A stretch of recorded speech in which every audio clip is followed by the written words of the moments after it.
Today we talk with our friend Jackie Hill Perry. The month of May was a huge one for her. Her second daughter arrived, and her second album dropped, Crescendo, which you just heard.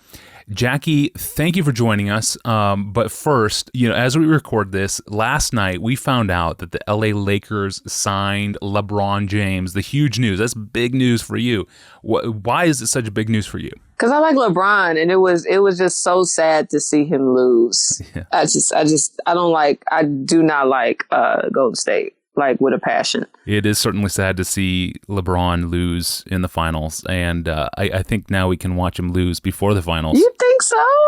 I do. I heard Kawhi Leonard might sign. If that happens, I don't see that happening. Maybe. I don't think any configuration around LeBron can beat the Warriors. But we're not here to talk about LeBron and the Warriors. No, we are here to talk about @Jackie Hill Perry, because you are quite gifted on social media, and I followed you for some time, always to great benefit myself. So I want to talk with you over the next few days about some of your most viral tweets, or the tweets that I've encapsulated something really profound that I want you to expound on. And I want you to begin today with the struggle to cling to God when life is easy. You said it like this, quote, "I wonder if with all the sermons and books on how to hold on to God during suffering, if there should be just as much, if not more, on how to stay near God during seasons of ease. I've seen more Christians drift from God when life was a breeze than I have when life was hard." Wow. Expand on that truth. Yeah, I think personally, I've seen in my life where when I'm going through something, when there are trials and tribulations and difficulties and hardships, I seem to be a lot more attentive to God than I am when life is kind of easy. And I think I saw it in the scriptures when I was studying for Deuteronomy 5 when I taught at the Gospel Coalition Women's Conference. And in Deuteronomy 8, there was this section where God was telling them how he's bringing them into a good land, a land flowing with milk and honey. You got water, you don't have manna anymore, like all of this type of stuff.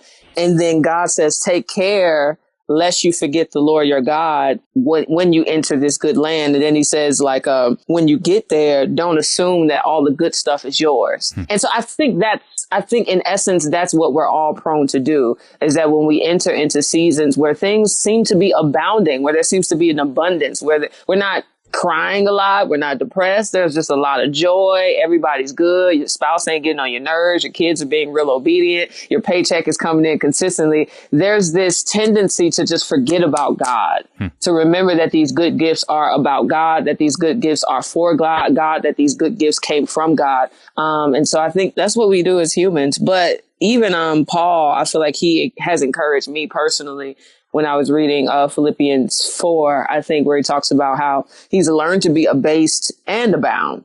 He's learned to have lack and abundance, all because he gets his strength from the Lord. And I think a lot of times we read that text to say, oh, I'm struggling with stuff, I need God's strength. But it's like, no, even when you're not struggling, you need God's strength, because in essence, you are completely and always needy. But when you have a lot of good things going on in your life, I think you forget you're as needy as you are. And so I think if we keep Jesus before our eyes and see that we always need him, whatever season we are in, then we'll be able to resist the temptation to stray from him when life is all good. Yeah, really good and helpful. This seems like the flip side of Psalm 73. The prosperity gospel, really. If my life is a breeze, then God must be happy with me. Well, no. I think God's kindness is layered. I think God's kindness looks different depending on the season. I think when you look at Jesus was the most pleasing thing to God, and his life was really hard. And so I could never assume that my suffering or the lack thereof is somehow related to God's view of me or affection for me. He is always good, and he always loves me because I am in Christ Jesus and he created me for himself. And so I think, if anything, what I've learned about the character of God in my trials is that God, he really wants me to know him, and he's willing to do that by any means necessary. If that means pain, then he's willing to do that. Because really in my suffering, that's when I look the most like Jesus, because I'm able to see him rightly, Yeah, that's so true. There's an urgency we must cling to, especially when life seems easy. That's so helpful, Jackie. Thank you very much. And we're going to now break for the weekend, and we're going to return with Jackie on Monday. And until then, you can check out our online home at desiringgod.org/AskPastorJohn, where you can explore all 1,250 or so of our episodes that we've released. You can scan a list of our most popular ones.